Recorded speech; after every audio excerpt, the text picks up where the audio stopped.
Everyone, હું છું બંસી Thakkar from અવિતૃપ્ત energy. તો આજે આપણે આવી ગયા છે વાસણામાં સ્પર્શ અરિસ્તા, જ્યાં ડી બ્લોકમાં આપણે સોલાર ઇન્સ્ટોલ કર્યું છે, જ્યાં 22 ફ્લેટ્સ છે. તો ચાલો આપણે જાણીએ એમનો એક્સપિરિયન્સ.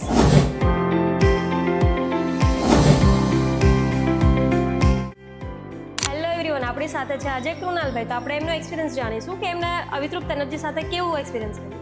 સર, જે દિવસે અમારે લોકોને જ્યારે ફાઇનલ ડીલ થઈ ત્યારથી જે કમિટેડ ટાઈમ હતો એ ટાઈમ દરમિયાન જે કંઈ પણ એમનું કમિટમેન્ટ હતું તે ટાઈમ દરમિયાન બધું પતી ગયું અને it was very successful and satisfactory work going across this days.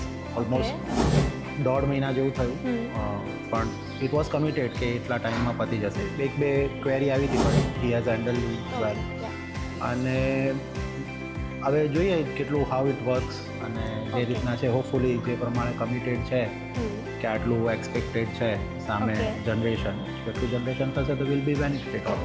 Okay. And second thing, light bill આવ્યું છે હજુ સુધી તો નથી આવ્યું, હજુ તો જસ્ટ 5 જ દિવસ થયા છે.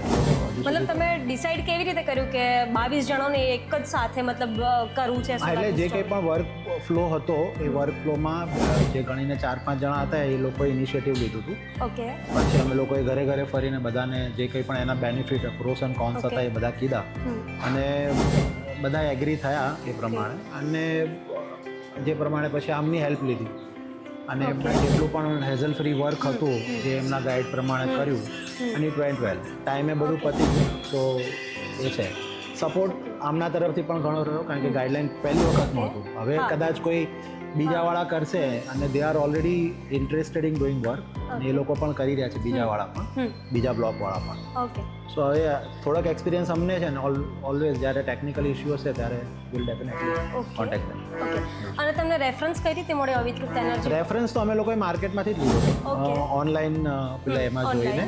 કોઈના થ્રુ નહોતું આવ્યું પણ ઓનલાઈન જે પણ 4-5 કોટેશન મંગાયા હતા એઝ અ બેઝિક પ્રોફાઇલ અને એમાંથી પછી લાગ્યું કે ના we should go at. Okay. Thank you so much. Sure, thank you.